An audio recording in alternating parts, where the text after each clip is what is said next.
Ola Uber వంటి అగ్రిగేటర్ల కమిషన్లు ఛార్జీల బాదుడుతో విసిగిపోతున్న ప్రయాణికులకు ఆటో క్యాబ్ డ్రైవర్లకు కేంద్ర ఉపశమనం కలిగించేలా సహకార్ టాక్సీ సర్వీస్ను కేంద్రం త్వరలో అందుబాటులోకి తేనుంది. కేంద్ర హోంమంత్రి అమిత్ షా లోక్సభలో దీని గురించి ప్రకటించారు. ఈ విధానంలో భాగంగా స్థానిక సహకార సంఘాలే అగ్రిగేటర్ల పాత్ర పోషిస్తాయని అన్నారు.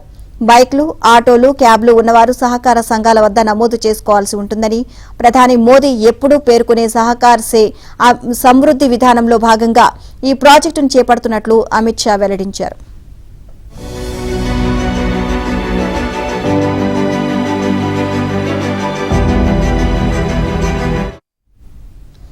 సహకార్ టాక్సీ విధానాన్ని అమల్లోకి తెచ్చేందుకు కేంద్ర సహకార శాఖ గడిచిన 3.5 ఏళ్లుగా నిర్విరామంగా కృషి చేస్తుందని అమిత్ షా తెలియజేశారు.